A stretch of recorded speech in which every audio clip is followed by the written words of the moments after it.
सबसे पहले बात कर लेते हैं मेधावी छात्रों के सम्मान की।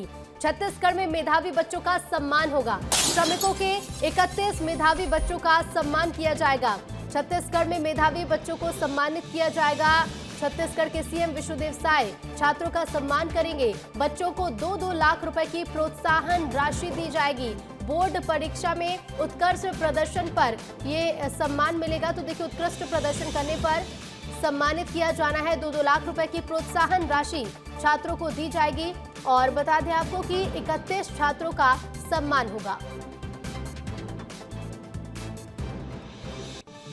और इसके साथ ही बात कर लेते हैं मुख्यमंत्री विष्णुदेव साय के कार्यक्रमों की। तो आज कई कार्यक्रमों में शामिल होंगे सीएम विष्णुदेव साय। भव्य स्वास्थ्य शिविर में शामिल होंगे सीएम। तो आज मुख्यमंत्री विष्णुदेव साय के कई कार्यक्रम हैं। भव्य स्वास्थ्य शिविर में सीएम विष्णुदेव साय शामिल होंगे। रायपुर के झूलेलाल धाम में शिविर का आयोजन होगा, जिसमें सीएम शिरकत करेंगे। तो आज सीएम कई कार्यक्रमों में शामिल होने वाले हैं। मेधावी छात्रों को सम्मानित करेंगे। इसके साथ ही आज मुख्यमंत्री भव्य स्वास्थ्य शिविर में भी शामिल होंगे। रायपुर के झूलेलाल धाम में शिविर का आयोजन होगा। और सीधे रुक करेंगे रायपुर से संवाददाता रोहित मिश्रा हमारे साथ जुड़ गए हैं। रोहित, आज कई कार्यक्रम सीएम के होने वाले। एक तरफ मेधावी छात्रों का सम्मान करने मुख्यमंत्री पहुंचेंगे, तो दूसरी तरफ शिविर में भी शामिल होंगे। देखिए, मेधावी छात्रों का सम्मान कल होना है और कल मुख्यमंत्री Vishnudeo Sai new circuit house में इस सम्मान समारोह में मुख्य अतिथि के तौर पे शामिल होंगे और बच्चों को पुरस्कृत करते हुए नजर आएंगे। और टॉप 10 लिस्ट में क्योंकि 31 मेधावी छात्रों ने जगह बनाई है जो कि श्रमिक हैं, उनको ये सम्मान दिया जाना है। 2 लाख रुपए की सीधी राशि मुख्यमंत्री विष्णुदेव साय उनको देंगे, जिसमें 1 लाख रुपए उनके वाहन के लिए होगा और 1 लाख रुपए प्रोत्साहन राशि के रूप में उन्हें दिया जाना है। और इसको लेकर तैयारी जो है वो की गई है और टॉप 10 लिस्ट यानी कि स्टेट लिस्ट में जिन्होंने जगह बनाई है। बिल्कुल। और इसके साथ ही रोहित, देखिए, छात्रों का सम्मान तो होना ही है, लेकिन स्वास्थ्य शिविर का आयोजन भी आज किया जाना है। किस तरह का ये कार्यक्रम होगा, क्योंकि सीएम भी इस कार्यक्रम में शामिल होने वाले हैं?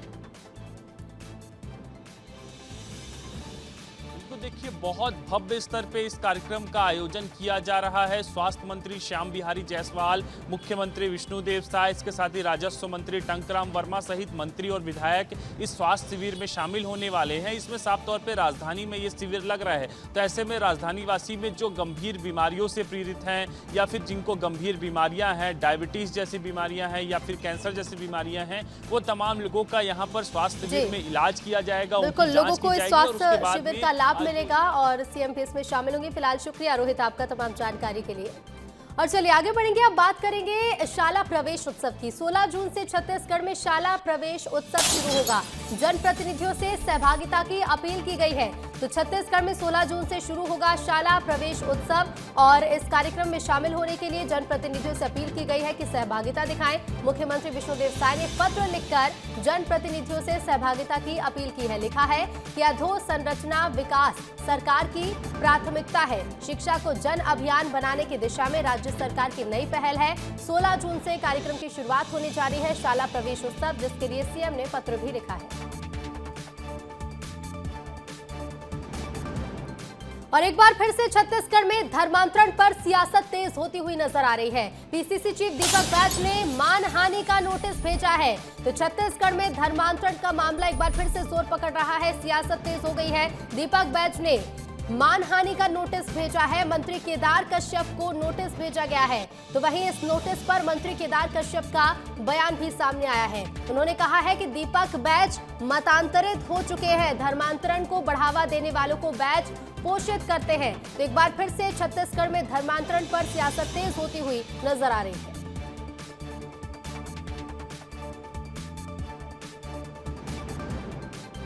और छत्तीसगढ़ में ऐसा पहली बार हुआ है, यानी कि देश भर में ऐसा पहली बार हुआ है जब ईडी ने कांग्रेस पार्टी के दफ्तर को ही अटैच कर दिया। ईडी ने छत्तीसगढ़ के सुकमा में कांग्रेस पार्टी के दफ्तर और पूर्व मंत्री कवासी लखमा के बेटे हरीश लखमा का मकान जब्त कर लिया। ईडी का आरोप है कि ये दोनों बिल्डिंग शराब घोटाले से जुड़े पैसों से बनी हुई है। ईडी यही नहीं रुकी, ईडी ने कवासी लखमा की 6 करोड़ 75 लाख रुपए की प्रॉपर्टी भी अपने कब्जे में ले ली है। ईडी की इस कार्रवाई के बाद से छत्तीसगढ़ की राजनीति में भी हड़कंप मच गया है। इस रिपोर्ट में देखिए।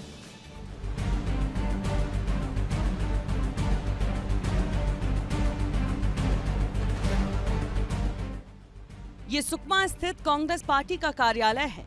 आज छत्तीसगढ़ शराब घोटाला केस में ईडी ने बड़ी कार्रवाई करते हुए सुकमा कांग्रेस पार्टी कार्यालय को अटैच कर लिया है। 3 मंजिला ये बंगला है जहां पर सारी सुविधाएं हैं और इसमें बस्तर आर्ट्स का भी जिक्र है, इसमें बस्तर की कल्चर का भी जो है वो कहीं ना कहीं, क्योंकि पूर्व कार्य मंत्री कवासी लखमा बस्तर से आते थे तो उसकी भी झलक आपको देखने को मिलेगी। और देखिए, लेकिन इसके बाहर के स्ट्रक्चर से ही आप जो है वो समझ सकते हैं कि कितना आलीशान ये बंगला है और इसको बनाने में लगभग 4.5 करोड़ रुपए जो है वो खर्च किए गए हैं। खर्च करने के बाद में अब हालांकि ईडी ने इसे अटैच कर लिया है और अटैच करने के बाद ये संपत्ति अब ईडी की होगी। ऐसा देश में पहली बार हुआ है जब कांग्रेस के दफ्तर को ईडी ने अटैच किया हो। ईडी के मुताबिक सुकमा में कांग्रेस भवन और हरीश कवासी का मकान दोनों को शराब घोटाले से जुड़े पैसों से खरीदा गया है या शराब घोटाले से जुड़े पैसों से निर्माण कराया गया है। इतना ही नहीं, ईडी ने कांग्रेस विधायक और पूर्व मंत्री कवासी लखमा और हरीश कवासी की 6 करोड़ 75 लाख रुपए की संपत्तियों को भी अपने कब्जे में लिया है। जानकारी के मुताबिक ईडी ने ये कार्रवाई 11 जून को की थी, लेकिन इसकी जानकारी अब सामने आई है, जिसके बाद से छत्तीसगढ़ की राजनीति में कोहराम मचा हुआ है। राज्य में कांग्रेस की सरकार के दौरान एक बड़ा शराब घोटाला हुआ। 2000 करोड़ से अधिक का वो घोटाला था और जिसमें क्रिमिनल सिंडिकेट बनाकर ये शराब घोटाला किया गया।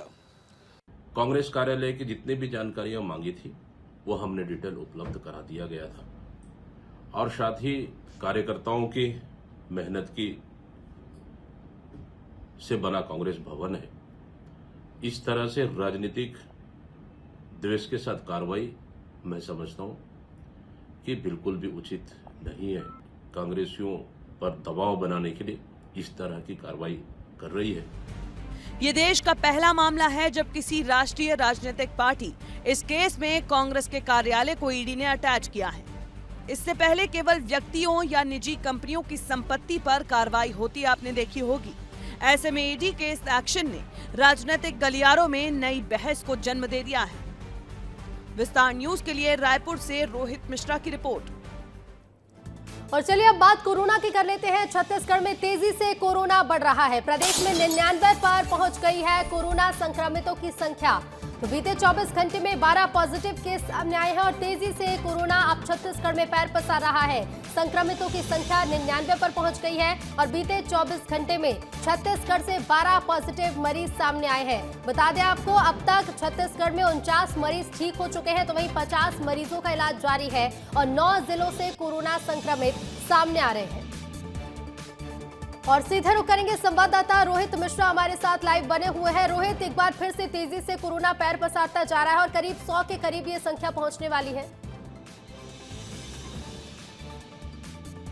देखिए, संख्या 100 के करीब पहुंच गई है और जिले 9 के करीब पहुंच गए हैं, जहां पर कोरोना संक्रमितों की संख्या लगातार बढ़ती जा रही है और इसमें रायपुर और बिलासपुर संभाग हॉटस्पॉट बना हुआ है और यहीं से सबसे ज्यादा कोरोना संक्रमित मरीजों की पहचान हो रही है। अगर अब तक का आंकड़ा देखा जाए तो 99 का आंकड़ा है और 99 लोग कोरोना संक्रमित हो चुके हैं, जिसमें 39 लोग ठीक हो गए हैं और 50 लोग अभी फिलहाल जिनका इलाज जो है वो जारी है। जिसमें गंभीर बात यह है कि एक जो कोरोना संक्रमित व्यक्ति है वो आईसीयू के सपोर्ट में है और 2 ऑक्सीजन के सपोर्ट में बने हुए हैं, जो गंभीर स्थिति में हैं और उनका इलाज डॉक्टरों की विशेष निगरानी में किया जा रहा है। इसके साथ ही जो रिकवरी दर है वो बहुत अच्छी है और बीते दिन भी 12 संक्रमितों की पहचान की गई, जिसमें 7 अकेले राजधानी रायपुर से सामने आए हैं। तो हालांकि स्वास्थ्य विभाग अलर्ट मोड पे है, लगातार मॉनिटरिंग किया जा रहा है, ट्रैवल हिस्ट्री को खंगाला जा रहा है। इसके साथ ही उन्होंने कहां गया, कहां स्प्रेड हो सकता है ये कोरोना, और इसके बारे में जानकारी एकत्रित की जा रही है। लेकिन रफ्तार कहीं ना कहीं डरा रही है ऋतु।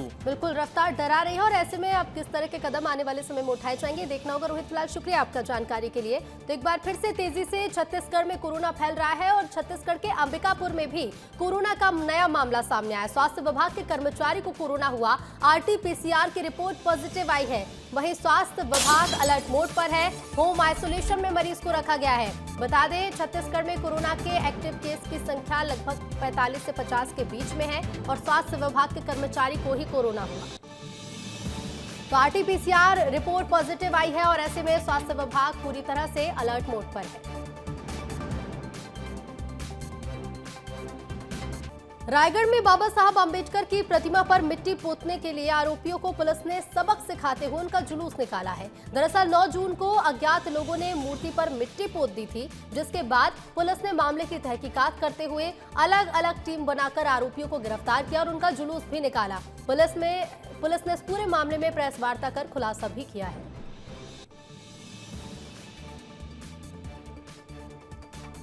इधर जांजगीर के सिटी कोतवाली थाना क्षेत्र में एक युवक को हनी ट्रैप में फंसाकर 17 लाख रुपए की फिरौती मांगने वाले 2 आरोपियों को पुलिस ने गिरफ्तार कर लिया। आरोपियों में एक महिला है और आरोपियों ने पीड़ित को हनी ट्रैप में फंसाकर अपहरण किया और उसके मोबाइल से परिजनों को धमकी दी कि यदि 17 लाख रुपए नहीं दिए गए तो उसकी जान को खतरा है, जिसके बाद पुलिस ने कार्रवाई करते हुए आरोपियों को गिरफ्तार कर लिया है। साथ ही पुलिस ने घटना में इस्तेमाल मोटरसाइकिल और 2 स्कूटी भी जब्त कर ली है। पुलिस पूछताछ में आरोपी ने स्वीकार किया कि उसने महिला साथी के जरिए चैट कर युवक को फंसाया और फिर उसका अपहरण कर फिरौती मांगी। रायगढ़ के केलो नदी के किनारे बसे बस्तियों के लोगों को कुछ दिन पहले रायगढ़ नगर निगम ने मकान तोड़ने का नोटिस दिया था, जिसके बाद स्थानीय लोगों ने लगातार विरोध किया है। दरअसल कॉलोनी नदी के किनारे नगर निगम मरीन ड्राइव बनाने की योजना है, जिसके लिए 295 मकान को नोटिस दिया गया था। इसके बाद राजस्व की टीम और नगर निगम की टीम मिलकर नदी की जमीन को नापने के लिए पहुंची थी। स्थानीय लोग मकान टूटने को लेकर दहशत में है और पूरी प्रक्रिया का विरोध भी किया जा रहा है। यहाँ पर नपाई जुखाई रोज रोज होता है। कभी वहाँ तक निशान लगा के जाते हैं, कभी यहाँ तक निशान लगा के जाते हैं। कुछ नहीं, यहाँ पे सिर्फ ना गरीबों का घर तोड़ा जा रहा है और कुछ नहीं। जान रहे हैं कितने मकान प्रभावित हुए? यहाँ पे 295 मकान प्रभावित हुए हैं। शासन और अधिनियम में आप देखेंगे तो ये सबका अलग अलग नियम है। भूमि स्वामी 152% में भी लोग यहाँ खरीदे हुए हैं, उनको भी नोटिस दिया गया है। ऐसा भय का माहौल, सबके नियम अलग है, किसी का विस्थापन का है, किसी का मुआवजा का है, भूमि स्वामी का अलग नियम है। शासन जो है सबको अनदेखा करके भय का माहौल पैदा करके ये निर्माण कराना चाहती है, जो कि लोगों को लाभ नहीं है, इससे नुकसान है। स्वाभाविक है, पूरे मोहल्ले वाले आ गए हैं, तो हम लोग का कहना है कि नजर उठा के उस पार देखिए सर, जिस प्रकार वहाँ बना है चक्रपथ, उसी प्रकार यहाँ भी चक्रपथ बना दीजिए। फूल के नीचे से होती कोई आपत्ति नहीं। 5-10 फीट जिसका घर आएगा हम लोग स्वयं अपने खाते से तोड़ देंगे, कोई मुआवजा नहीं लेंगे। इस प्रकार की है कि यहाँ पर जो नदी की जो सीमा है उसको सीमांकन करके, मतलब उसका जो सीमा चिन्ह है डिमार्केशन करके हम लोग यहाँ पर बता रहे हैं। और जांजगीर के अकलतरा गांव में इन दिनों डायरिया का प्रकोप देखने को मिल रहा है। डायरिया के 13 मरीज सामने आ चुके हैं। अकलतरा सीएचसी में 3 डायरिया मरीज भर्ती कराए गए हैं। इधर पीएचई विभाग ने पानी का सैंपल भी लिया है। बता दें, गंदा पानी पीने से डायरिया फैल रहा है और ग्रामीणों के मुताबिक 3 लोगों की जान अब तक जा चुकी है। तो वहीं इन मामलों को लेकर बीएमओ का कहना है कि किसी और बीमारी की वजह से लोगों की मौत हुई है। और जांजगीर में ही भ्रष्टाचार मामले में बड़ा एक्शन लिया गया। पूर्व महिला सरपंच को गिरफ्तार किया गया है। 25 लाख रुपए के गबन का ये पूरा मामला है। 15वें वित्त की राशि का गबन किया गया था। बता दें, आरोपी सचिव पहले ही इस मामले में गिरफ्तार हो चुका है। एफआईआर के बाद से आरोपी महिला फरार थी। कोट में सोनार गांव का ये मामला बताया जा रहा है।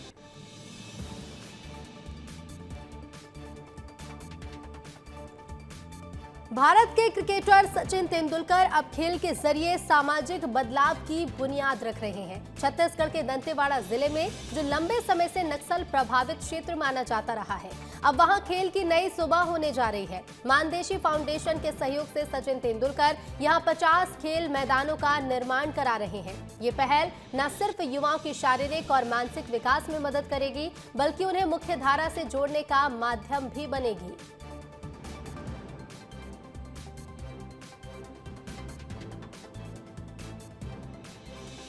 और छत्तीसगढ़ में 15 जून से विशेष अभियान चलेगा। जनजातीय समुदाय के लिए विशेष अभियान प्रदेश में चलाया जाएगा। तो छत्तीसगढ़ में 15 जून से चलेगा विशेष अभियान। जनजातीय समुदाय के लिए इस अभियान की शुरुआत होगी। घर घर आयुष्मान कार्ड पंजीयन होगा और इस योजना से जनजातीय समूहों को जोड़ने का विशेष अभियान है। राज्य नोडल एजेंसी छत्तीसगढ़ विशेष अभियान चलाने जा रही है। कल से इस अभियान की शुरुआत होगी। बस्तर संभाग समेत सभी आदिवासी बाहुल्य क्षेत्र में अभियान चलाया जाएगा। 15 जून यानी कल से अभियान की शुरुआत होगी।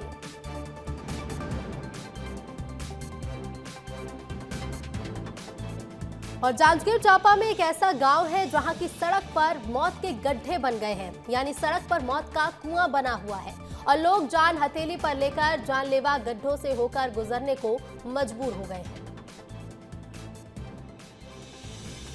तो देखिए, तस्वीरों को देखिए और इस सड़क पर एक नहीं बल्कि कई गड्ढे हैं जिससे ग्रामीण परेशान हैं, लेकिन अब तक जिम्मेदारों का कोई ध्यान नहीं है।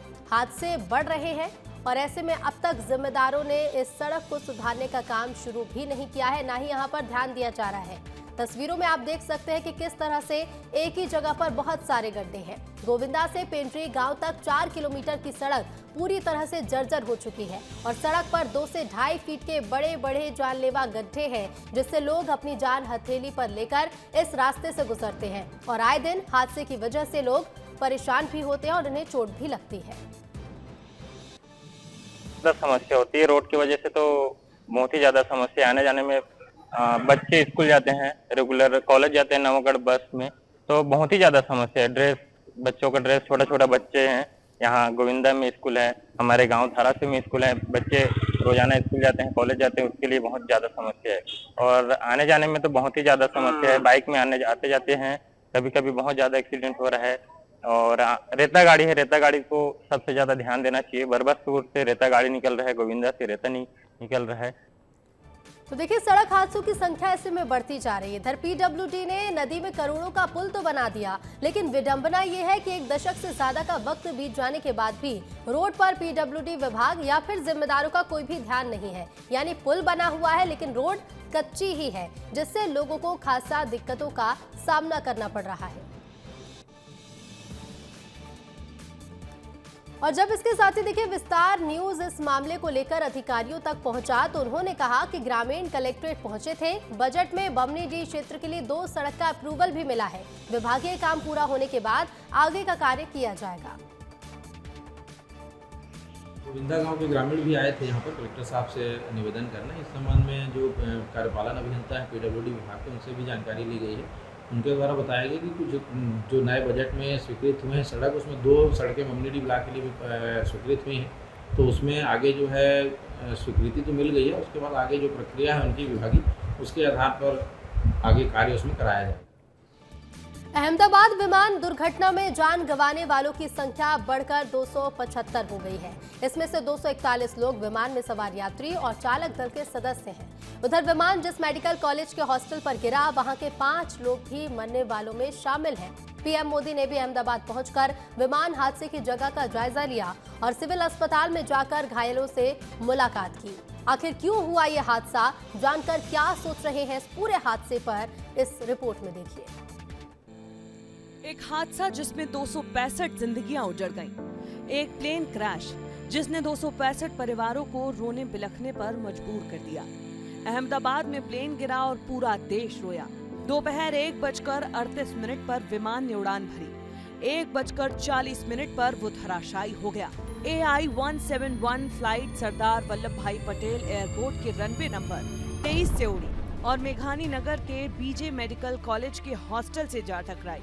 बीजे मेडिकल कॉलेज के 4 हॉस्टल थे, एक हॉस्टल अलग था और बाकी तीनों बेहद नजदीक। विमान का पिछला हिस्सा और टायर पहली बिल्डिंग में फंसा, जबकि आगे का हिस्सा बची हुई 3 बिल्डिंग के सामने जा गिरा। प्लेन में 1.25 लाख लीटर फ्यूल था, जिसकी वजह से यह हादसा इतना भयानक हुआ कि चारों इमारतें काली राख में लिपट गईं। हादसे में 241 यात्रियों की मौत हुई है, जबकि 24 लोग हादसे की चपेट में आने से अपनी जान गंवा बैठे। भयानकता, इस हादसे की जो भयावहता है वो तस्वीरों में नजर आ रही है। ये बिल्डिंग है सिविल अस्पताल के जो मैस के आसपास की ये जो बिल्डिंग है, मैस में भी प्लेन का एक हिस्सा टकराया था और ये मेघानी नगर के आसपास जो रिहायशी इलाका है, ये बिल्डिंग है। जो मलबा पड़ा हुआ है वो बता रहा है कि किस तरीके से ये भयानक हादसा हुआ है और यहाँ पर आसपास जो पेड़ थे वो भी जलकर खाक हो चुके हैं। हादसा क्यों हुआ, और सिर्फ 635 फीट की ऊंचाई पर पहुंचने के बाद प्लेन अचानक कैसे नीचे गिर गया, ये वो सवाल हैं जिसके जवाब मिलने अभी बाकी हैं। लेकिन इस हादसे के पीछे कई थ्योरी हवा में तैर रही हैं। पहली थ्योरी, प्लेन को टेक ऑफ के लिए जितना फोर्स मिलना चाहिए था उतना नहीं मिला, जिसकी वजह से हादसा हुआ। बोइंग कंपनी के इस ड्रीम लाइनर प्लेन में 2 इंजन थे, लेकिन दोनों एक साथ फेल हो गए, जिसकी वजह से प्लेन क्रैश हुआ। थ्योरी नंबर 3, पक्षी प्लेन से टकराया, लेकिन इसकी आशंका बेहद कम है।